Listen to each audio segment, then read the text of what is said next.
How to evaluate different contractors' quotes without getting confused.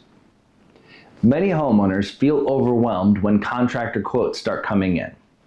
It's common to receive numbers that are thousands of dollars apart, and it's tempting to assume that the lowest price is the best option.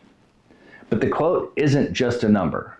It reflects how much planning has been done, what assumptions are being made, and how well the contractor understands the work being proposed.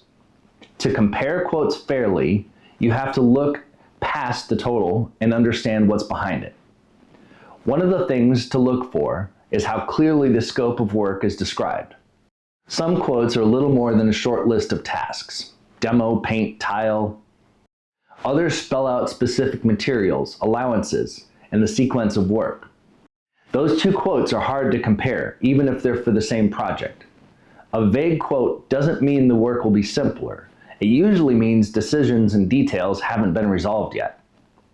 A more detailed quote shows that time has already been spent thinking through how the renovation will actually be executed. Allowances are another area worth close attention. Allowances are placeholders for items that haven't been selected yet, things like tile, lighting, or countertops. A quote with low allowances may look attractive at first, but it only works if those numbers match your expectations. If your preferences fall above those allowances, the total cost will change as the selections are made. Realistic allowances don't make a quote more expensive, they make it more accurate. It's also important to notice what isn't included. Sometimes a lower number comes from scope that simply isn't accounted for. Whether it's debris removal, fixture costs, electrical upgrades, or finishing details that may be absent or partially covered. This isn't always intentional. Often it's the result of assumptions made by both sides.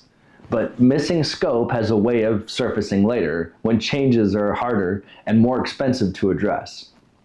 Reading quotes side by side and identifying those gaps helps you understand where differences in price are really coming from. How the quote is communicated matters as well. Pay attention to who took the time to explain their numbers, walk you through the assumptions, and answer questions without rushing the conversation. That interaction often mirrors what communication will feel like once the project is underway.